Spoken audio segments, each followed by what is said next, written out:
नमस्कार, आप सभी का स्वागत है। आप देख रहे हैं जीबीएन 24 और मैं हूं आपके साथ समृद्धि कौशिक। भारत, अफगानिस्तान और पाकिस्तान में भी आ सकता है भीषण भूकंप। तुर्की के भविष्यवाणी करने वाले रिसर्चर ने किया है बड़ा दावा। देखिए हमारी खास रिपोर्ट। तुर्की में लाशों का अंबार लगाने वाले भूकंप की भविष्यवाणी 3 दिन पहले नीदरलैंड्स के एक रिसर्चर ने कर दी थी।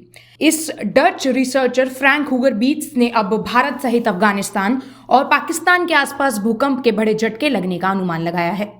3 फरवरी 2023 का दिन यानी तुर्की में 6 फरवरी को आए भूकंप से ठीक 3 दिन पहले डच रिसर्चर फ्रैंक हुगर बीट्स ने भविष्यवाणी की थी कि तुर्की और सीरिया में 7.5 मैग्नीट्यूड का भूकंप आ सकता है।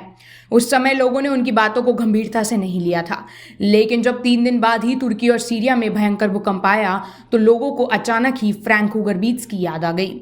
इस भूकंप में अब तक करीब 35,000 से ज्यादा लोगों की मौत हो चुकी है। फ्रैंक हुगर बीट्स ने बताया कि वह ग्रहों की चाल के आधार पर भूकंप की भविष्यवाणी करते हैं। वह सोलर सिस्टम जियोमेट्री सर्वे के लिए काम करते हैं। SSGEOS एक शोध संस्थान है जो भूकंप की गतिविधि का अनुमान लगाने के लिए आकाशीय पिंडों की निगरानी करती है।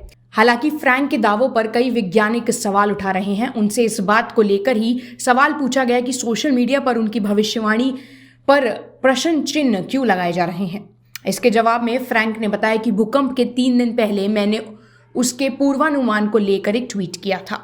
मैंने ऐसा इसलिए किया था क्योंकि उस क्षेत्र पर मेन विस्तार से रिसर्च किया था। रिसर्च में मुझे अनुमान लग गया था कि वहाँ कुछ भूकंप संबंधी गतिविधियां होने वाली हैं, इसलिए मैंने सोचा कि कोई घटना घटित होने से पहले ही लोगों को चेतावनी दे दी जाए, लेकिन मुझे नहीं पता था कि 3 दिन बाद ही इतना बड़ा भूकंप आ जाएगा। फ्रैंक ने आगे बताया कि आज भी हमारे यहाँ भूकंप को लेकर की जाने वाली भविष्यवाणी सही नहीं मानी जाती है।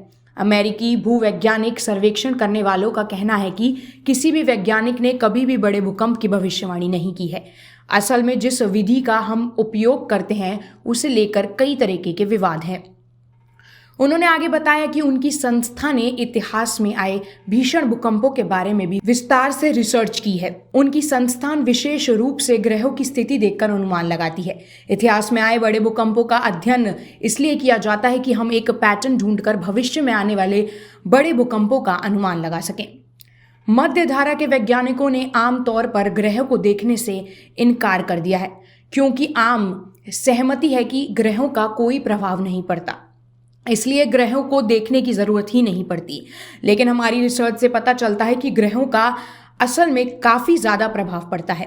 उन्होंने आगे कहा कि 7.5 की तीव्रता के भूकंप का अनुमान इसलिए लगा पाए थे क्योंकि उन्होंने ऐतिहासिक भूकंपों की गतिविधियों पर रिसर्च किया था। फ्रैंक ने अब अफगानिस्तान, पाकिस्तान और भारत के साथ हिंद महासागर क्षेत्र पर एक बड़े भूकंप की भविष्यवाणी की है। हालांकि उन्होंने स्पष्ट किया है कि भविष्यवाणी को लेकर अभी थोड़ा भ्रम है, क्योंकि अभी यह स्पष्ट नहीं है कि अफगानिस्तान से भूकंप शुरू होकर हिंद महासागर तक जाएगा। हालांकि हो सकता है कि यह भूकंप 2001 की तरह भारत पर अपना असर डाले, लेकिन कोई निश्चितता नहीं है। फ्रैंक का कहना है कि भूकंप की भविष्यवाणी से संबंधित यह तकनीक दूसरे देशों के साथ साझा करना एक चुनौती है। वर्तमान में उनके पास तकनीक का विस्तार करने का साधन नहीं है।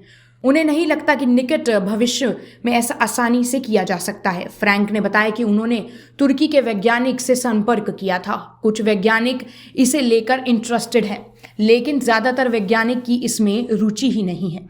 उन्हें सीरिया से कुछ सकारात्मक प्रतिक्रिया मिली थी। भारतीय वैज्ञानिकों के बारे में पूछे जाने पर फ्रैंक ने कहा कि अगर भारत सरकार उनसे संपर्क करती है तो वह अपना ज्ञान साझा करने के लिए पूरी तरह तैयार है। अभी के लिए बस इतना ही। बाकी देश और दुनिया की तमाम खबरों के लिए देखते रहें GBN 24।